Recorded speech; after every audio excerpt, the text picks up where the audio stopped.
A little boy walked to our table of bikers and asked, "Can you kill my stepdad for me?"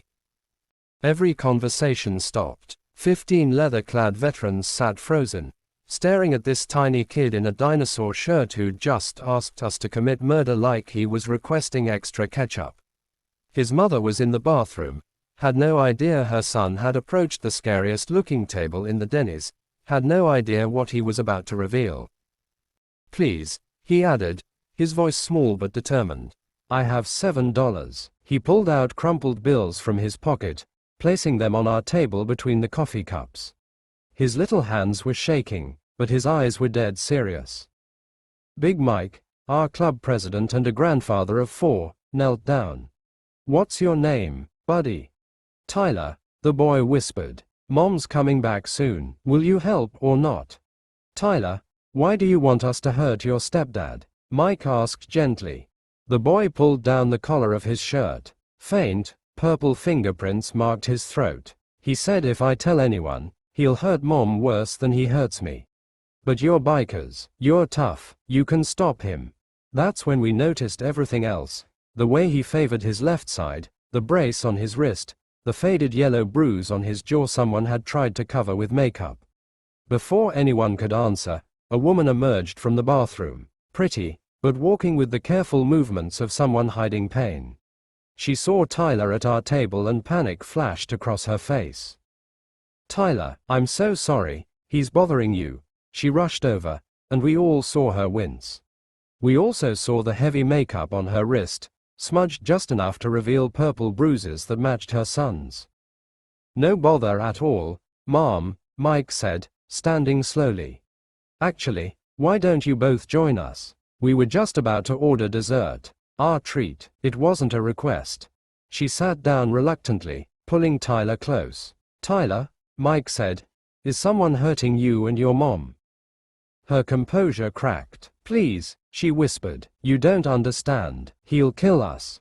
"Mom, look around this table," Mike interrupted quietly. "Every man here served in combat. Every one of us has protected innocent people from bullies. That's what we do. Now, is someone hurting you?"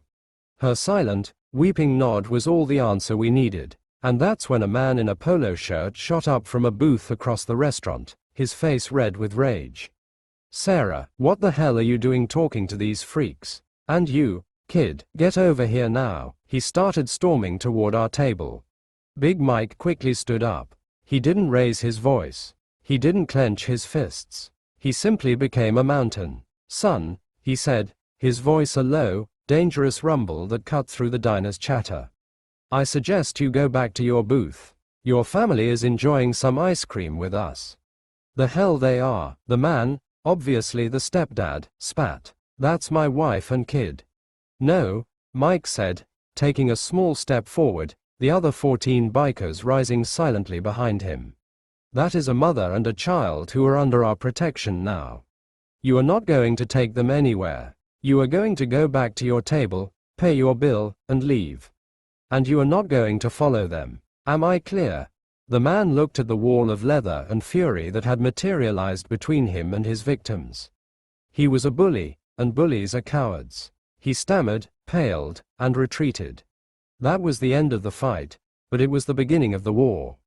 We didn't let them go home. One of our guys, a lawyer we call Shark, went with Sarah to file a restraining order while the rest of us took Tyler to the clubhouse. We bought him the biggest chocolate milkshake he'd ever seen. For the first time all day, he looked like a little boy, not a desperate client. We didn't kill the stepdad. We did something worse. We erased him. Shark and a few of our more persuasive brothers paid him one final visit. They didn't lay a hand on him. They just laid out his future. A long list of assault charges we would make sure stuck, witness protection for Sarah and Tyler, and the full, undivided attention of 15 veterans who now considered his every move their personal business. He was gone by morning. #FB lifestyle. But we didn't just remove the monster, we helped heal the wounds. We pooled our resources and got Sarah and Tyler into a new, safe apartment across town. We helped them move, our roaring Harleys serving as the most intimidating moving truck escort in history. We became Tyler's uncles. We took him to ball games. We taught him how to work on an engine. We showed up for his school's parent-teacher night, a line of leather-clad giants making sure everyone knew he was loved and protected. We showed him what real men are, protectors, not predators. A few months later, at a clubhouse barbecue, Tyler came up to Big Mike and handed him a drawing. It was a picture of a huge, smiling T-Rex wearing a biker vest, standing over a little boy. "That's you," Tyler said. "You're the T-Rex who scared away the bad dinosaur." Mike smiled, his eyes misty. He pulled the 7 crumpled dollars from his wallet, which he'd kept flattened and safe. "Best payment I ever got for a job," he said, his voice thick.